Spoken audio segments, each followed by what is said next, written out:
स्वागत है आपका यस न्यूज़ कर्नाटक एक्सप्रेस में। मैं आपके साथ सुफियान हूं। आइए आज की खबर पर नजर डालते हैं।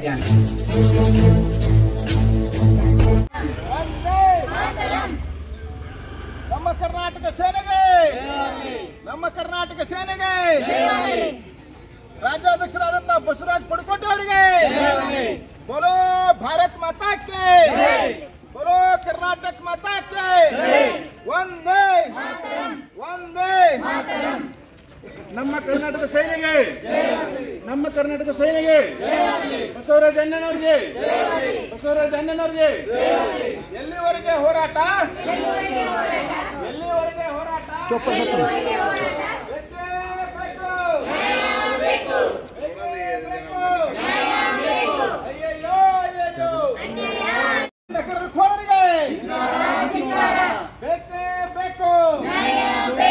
ಸುಳ್ಳು ದಾಖಲೆಗಳನ್ನು ಸೃಷ್ಟಿ ಮಾಡಿ ಸರ್ಕಾರಿ ಕೆಲಸವನ್ನು ಕೊಳ್ಳೆ ಹೊಡೆಯುವ ದುಷ್ಟ ಅಧಿಕಾರಿಗಳಿಗೆ ಬೇಕೇ ಬೇಕು. ವಿಜಯಪುರ ಅವರಿಗೆ ಪ್ರಥಮ ದರ್ಜೆ ಸಹಾಯಕ ಅಭಿನಂದನ್ ಶ್ರೀಮಂತ ಸಾರವಾಡ ಪ್ರಾಥಮಿಕ ಆರೋಗ್ಯ ಕೇಂದ್ರ ಕುಡುಗೆ ಇವರ ಬಗ್ಗೆ ತನಿಖೆ ನಡೆಸಿ ವರದಿ ನೀಡುವ ಕುರಿತು ಮಾನ್ಯರೇ, ಈ ಮೇಲ್ಕಾಣಿಸಿದ ವಿಷಯಕ್ಕೆ ಸಂಬಂಧಿಸಿದಂತೆ ತಮ್ಮಲ್ಲಿ ವಿನಂತಿಸುವುದೆಂದರೆ ಶ್ರೀಯುತ ಅಭಿನಂದನ್ ಶ್ರೀಮಂತ ಸಾರವಾಡ ಇವರು ಪ್ರಥಮ ದರ್ಜೆ ಸಹಾಯಕರಾಗಿ ಕೂರ್ಗಿ ಪ್ರಾಥಮಿಕ ಆರೋಗ್ಯ ಕೇಂದ್ರ ಸೇವೆಯಲ್ಲಿರುತ್ತಾರೆ.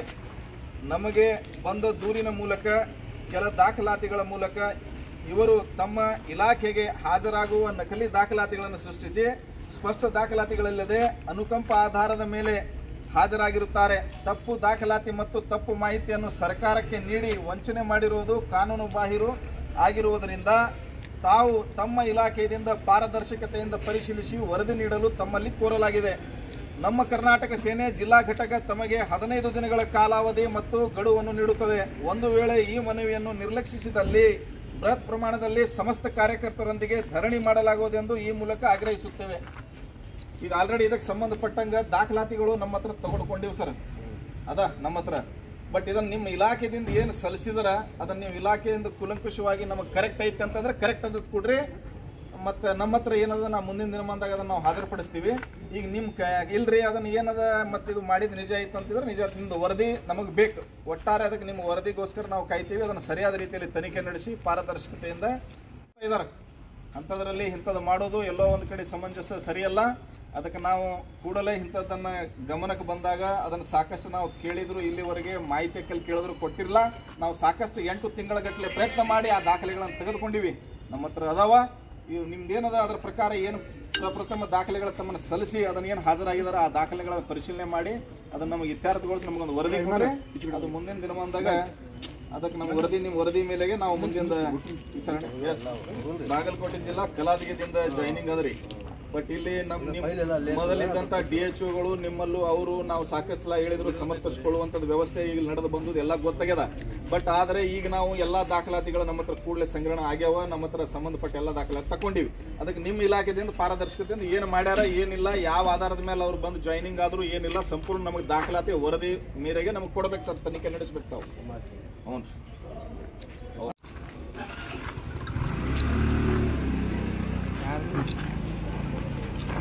ಕುಡಿಯೊಳಗೆ ಅಭಿನಂದನೆ ಅಂತೇಳಿ ಅವ್ರ ಅಪಾಯಿಂಟ್ಮೆಂಟ್ ಬಗ್ಗೆ ಕೊಟ್ಟಾರೆ ಇವರು. ಆಗ ಅದು ಅಪಾಯಿಂಟ್ಮೆಂಟ್ ಬಗ್ಗೆ ಏನಿದೆ ನಾವು ಅದು ಡಾಕ್ಯುಮೆಂಟ್ ತರಿಸಿ ಪರಿಶೀಲನೆ ಮಾಡಿ ನಿಮ್ಗೆ ಒಂದು ರಿಪೋರ್ಟ್ ಕೊಡ್ತೀವಿ, ಮ್ಯಾಗ ಹಾಕ್ತೀವಿ, ನಿಮ್ಗೆ ಕೊಡ್ತೀವಿ ಅಂತ. Okay sir, okay. ಇವತ್ತು ದಿನಾಂಕ 30/9/2024 ನಾವು ಇವತ್ತಿನ ಆರೋಗ್ಯ ಇಲಾಖೆಯಲ್ಲಿ ಸುಳ್ಳು ದಾಖಲಾತಿಗಳನ್ನು ಸೃಷ್ಟಿಸಿ ಏನು ಅನುಕಂಪ ಆಧಾರದ ಮ್ಯಾಗ ನೌಕರಿಗೆ ಇವತ್ತೇನು ಹೋಗಿದಾರಂತೆ ನಮಗೆ ದೂರು ಬಂದೈತಿ.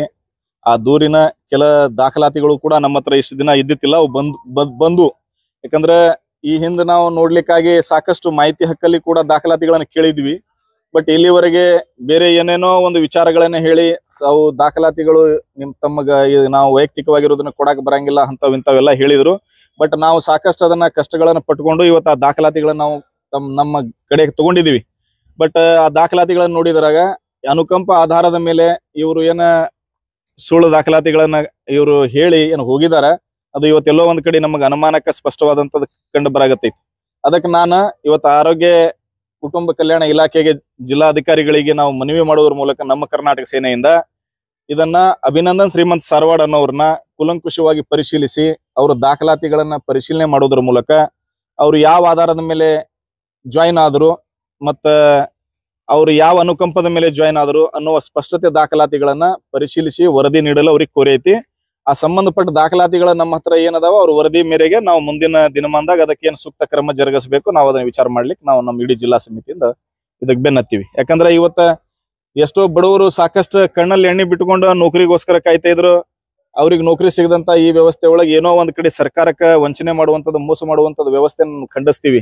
ಯಾಕಂದ್ರೆ ಇವತ್ತು ಬಡವರ ಮಕ್ಕಳಿಗೆ ಸಾಕಷ್ಟು ನಾವು ನೋಡ್ಬೇಕಾದ್ರೆ ಕಷ್ಟ ಆಗತ್ತೈತಿ ಸರ್ಕಾರಿ ನೌಕರಿ ಸಿಗೋದು.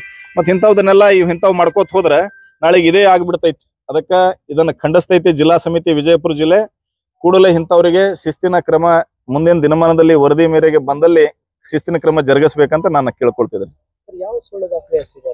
ಈಗ ಅನುಕಂಪ ಆಧಾರದ ಮೇಲೆ ಅಂದ್ರೆ ಸೊ ಅದಕ್ಕೆ ಆದಂತ ಒಂದಿಷ್ಟು ನಿರ್ದಿಷ್ಟವಾದಂತ ದಾಖಲಾತಿಗಳು ಇರ್ತಾವ. ಈಗ ನಾನು ಬಹಿರಂಗ ಪಡಿಸಂಗಿಲ್ಲ, ನನ್ನ ಹತ್ರ ಸಾಕಷ್ಟು ದಾಖಲಾತಿಗಳದಾವ. ಬಟ್ ಅವರು ನಾನು ಬಹಿರಂಗ ಪಡಿಸೋದ್ರಿಂದ ಅವರ ಏನು ತನಿಖಾದಲ್ಲಿ ಏನಾದ್ರು ಒಂದು ಬದಲಾವಣೆ ಮಾಡುವಂತದ್ದು ವ್ಯವಸ್ಥೆ ಅವ್ರ ಹತ್ರ ಇರ್ತೈತಿ. ಯಾಕಂದ್ರೆ ಇದನ್ನ ಈ ಹಿಂದೆ ದೊಡ್ಡ ಅಧಿಕಾರಿಗಳು ಅವರಿಗೆ ಬೆನ್ನೆಲುಬಿಗೆ ನಿಂತ ಇದನ್ನ ಕೆಲಸ ಮಾಡಿದ್ದದಾವ. ಸೊ ಅಂತವೆಲ್ಲ ದಾಖಲಾತಿಗಳನ್ನ ನಾವು ತೆಗೆದಿದ್ದೀವಿ. ಅದಕ್ಕೆ ಅವರು ವರದಿ ಕೊಟ್ಟ ನಂತರ ನನ್ನ ಹತ್ರ ಇದ್ದಂತ ಎಲ್ಲಾ ದಾಖಲಾತಿಗಳನ್ನ ನಾನು ನಿಮ್ಮ ಪತ್ರಿಕಾ ಮಾಧ್ಯಮರ ಎದುರುಗಡೆ ಇಟ್ಕೇಶಿಂದ ನಾನು ಅದನ್ನ ಸ್ಪಷ್ಟಪಡಿಸ್ತೀನಿ. ಕಂಪ್ಲೇಂಟ್ ಏನಿಲ್ಲ, ನಾವೀಗ ಆಲ್ರೆಡಿ ತನಿಖೆಗೆ ಆಗ್ರಹ ಮಾಡಿದೀವಿ. ಬಟ್ ಅದು ತನಿಖಾ ಅವ್ರ ಇಲಾಖೆದಿಂದನೇ ತನಿಖೆ ಆಗಿ ಅವ್ರ ಸಲ್ಲಿಸಿದಂತ ದಾಖಲಾತಿಗಳನ್ನ ಪರಿಶೀಲನೆ ಮಾಡಿ ಅವ್ರೇನು ವರದಿ ಕೊಡ್ತಾರ ಅದರ ನಂತರ ನಾವು ಮುಂದಿನ ಏನು ಕಂಪ್ಲೇಂಟ್ ಮಾಡಬೇಕು, ಅದನ್ನ ಏನು ಲೋಕಾಯುಕ್ತರಿಗೆ ಕೊಡಬೇಕು, ಅದನ್ನ ಮುಂದಿನ ವಿಚಾರದಲ್ಲಿ ಮಾಡ್ತೀವಿ. ಮಹೇಶ್ ನಾಯಕ್ ಅಂತ, ಜಿಲ್ಲಾಧ್ಯಕ್ಷರು.